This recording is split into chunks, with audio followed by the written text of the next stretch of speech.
সরকারি চাকরি সংশোধন অধ্যাদেশ ২০২৫ বাতিলের দাবিতে আজ বৃহস্পতিবার ১ ঘণ্টার কর্মবিরতি পালন করেছেন সচিবালয়ের বিভিন্ন মন্ত্রণালয় ও বিভাগীয় কর্মচারীরা। কর্মবিরতি শেষে আগামী রবিবার ও সোমবারের জন্য নতুন কর্মসূচি ঘোষণা করা হয়েছে। বৃহস্পতিবার সকাল ১০টা থেকে বেলা ১১টা পর্যন্ত সচিবালয় কেন্দ্রীয় গ্রন্থাগারে ১ ঘণ্টার কর্মবিরতি পালন করেন কর্মচারীরা। কর্মবিরতি শেষে নতুন কর্মসূচি ঘোষণা করেন বাংলাদেশ সচিবালয়ের কর্মচারী ঐক্য ফোরামের চেয়ারম্যান মোহাম্মদ নুরুল ইসলাম। প্রেস ব্রিফিংয়ে মোহাম্মদ নুরুল ইসলাম বলেন, আলোচনা যাই হোক, আমাদের একটা টাইম ফ্রেম থাকতে হবে। আমরা তো আজীবন অপেক্ষায় থাকব না।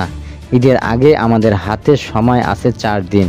প্রধান উপদেষ্টা আগামী শনিবার দেশে আসার কথা শুনেছি। সেক্ষেত্রে রবিবার আশাব্যঞ্জক একটি খবর পাওয়ার কথা। তারপরও আমরা আন্দোলন থেকে সরে যাব না। নুরুল ইসলাম আরও বলেন, সরকারি অধ্যাদেশ বাতিলের দাবিতে আগামী রবিবার উপদেষ্টা আলী ইমাম মজুমদার, উপদেষ্টা মাহমুদ ফাউজুল কবির খান ও উপদেষ্টা সৈয়দা রেজওয়ানা হাসানের কাছে স্মারকলিপি দেওয়া হবে।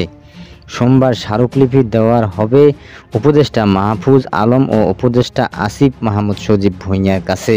উল্লেখ্য, গত বৃহস্পতিবার অন্তর্বর্তী সরকারের উপদেষ্টা পরিষদের বৈঠকে সরকারি কর্মচারী আইন ২০১৮ সংশোধন করে সরকারি চাকরি সংশোধন অধ্যাদেশ ২০২৫ এর খসড়া অনুমোদন হয়।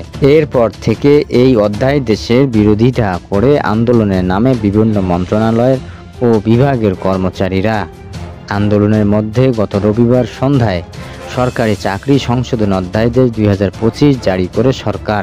এই অধ্যাদেশ বাতিলের দাবিতে গত শনিবার থেকে আন্দোলন করেছে সচিবালয়ের কর্মচারীরা।